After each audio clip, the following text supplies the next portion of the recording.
Assalamualaikum warahmatullahi wabarakatuh.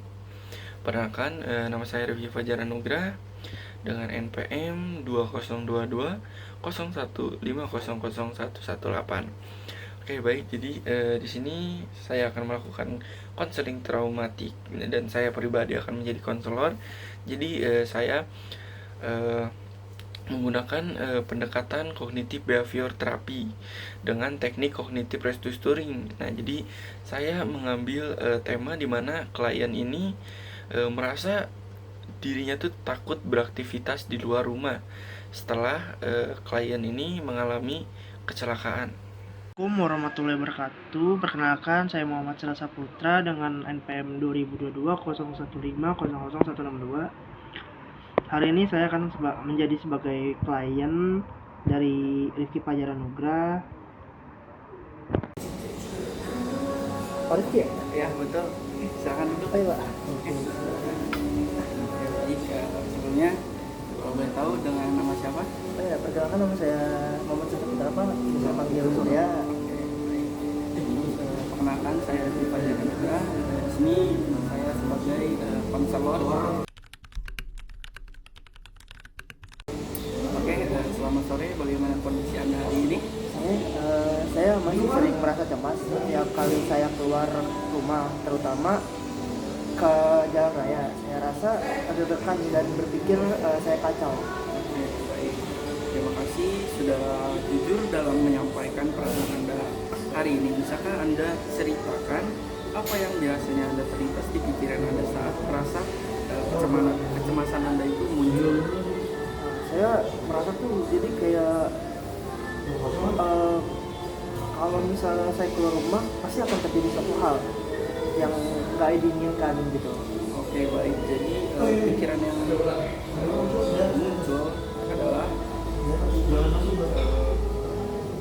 pasti akan terjadi kecelakaan lagi. Apakah pikiran itu muncul secara langsung? Iya, munculnya tuh kayak begitu aja. Saya langsung kayak panik gitu. Pikiran seperti itu disebut pikiran yang negatif. Kita akan mencoba mengenali dan melihat apakah pikiran tersebut sering terjadi. Menurut Anda, apakah Anda merasa setiap kali Anda keluar rumah perasaan Anda seperti tidak tenang, takut ada hal yang tidak diinginkan terjadi? Nah, kalau dipikir-pikir tidak selalu sih. Kecelakaan itu memang pernah saya alami. Namun tidak setiap saat keluar rumah saya merasakan kalau keluar rumah itu takut terjadi hal yang tidak saya inginkan lagi. Baik, jadi Anda pernah mengalami kecelakaan, namun setiap Anda keluar rumah, Anda diselimuti rasa takut. Namun rasa takut tersebut tidak selalu kamu rasakan, hanya terkadang saja muncul rasa takut tersebut. Kalau begitu, menurut Anda, ada nggak sih cara yang menurut kamu itu realistis untuk menghadapi perasaan kamu saat di situasi tersebut?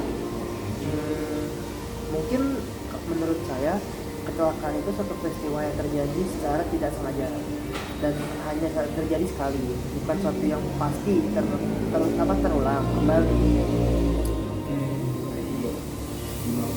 Tepat sekali. Jadi kita bisa mengubah pola pikir yang awalnya dari yang pasti akan terjadi kecelakaan lagi menjadi saya pernah mengalami kecelakaan, tapi itu tidak berarti saya selalu tidak aman. Menurut kamu bagaimana perasaan Anda saat memikirkan kalimat itu? Kalau saya memikirkan kalimat itu sih saya merasa agak sedikit lebih tenang sih mungkin, meskipun kayak masih ada rasa takutnya sedikit lah. Itu hal wajar. Kita tidak bisa menghilangkan rasa takut itu secara instan, tapi membantu Anda berpikir lebih rasional dan adaptif. Oke, jadi pada sesi sebelumnya kita pernah membahas tentang pikiran yang negatif yang muncul saat Anda keluar rumah. Apakah Anda masih mengalami hal tersebut? Masih, tapi sekarang saya lebih cepat menyadarinya sih. Oke, berarti itu perkembangan yang sudah cukup baik. Sekarang mari kita lihat tentang pikiran tersebut saat Anda memikir bahwa saya tidak aman di luar rumah muncul. Coba tanyakan pada diri Anda. Seperti misalnya contohnya, apakah ada bukti yang membuat kamu berada dalam pikiran ini, dan apakah ada bukti yang bertentangan dengan hal tersebut? Bukti yang mendukung mungkin karena saya pernah mengalami kecelakaan, tapi yang bertentangannya itu saya juga sudah beberapa kali keluar rumah dan tidak terjadi apa-apa. Oke, jadi cukup baik ya. Itu berarti pikiran tersebut tidak sepenuhnya benar.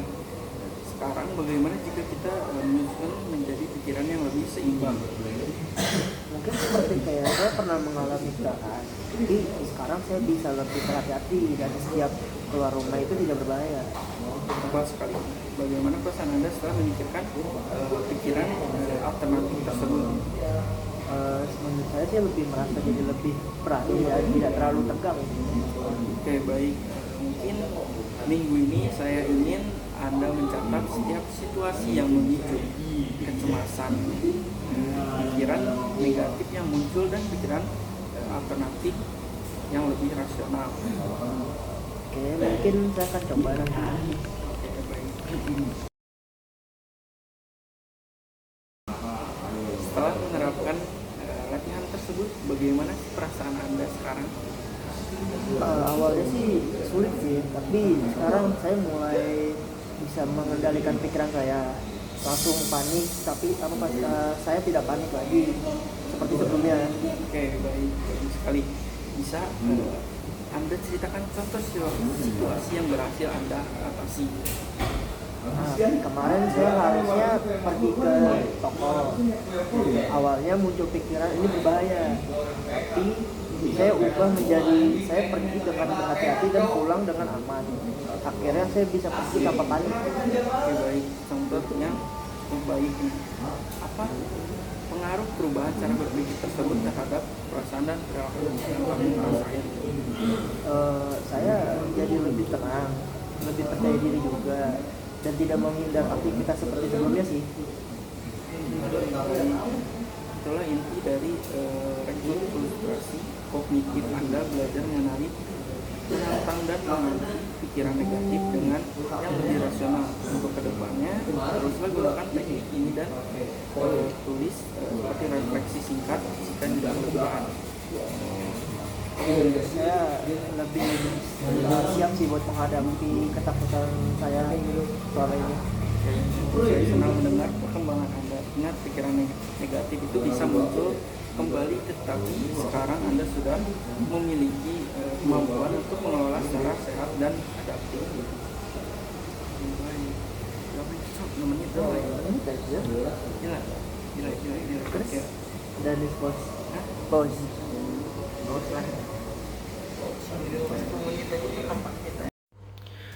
Oke, baik.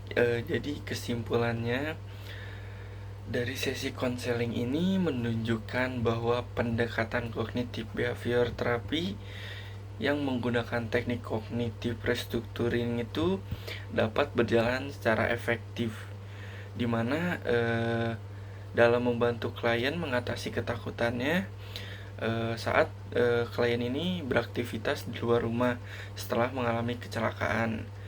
Nah, melalui proses identifikasi pikiran secara negatif, di mana dilakukan yang namanya penantangan pikiran tersebut dengan bukti yang rasional, dan penerapan pikiran yang alternatif, di mana kita mencari solusi agar klien tersebut tidak merasa trauma saat beraktivitas di luar rumah.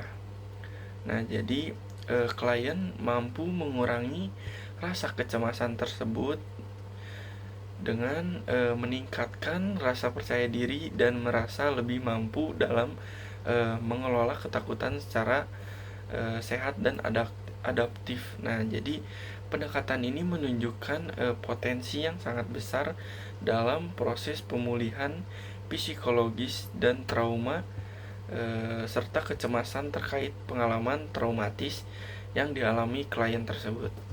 Oke.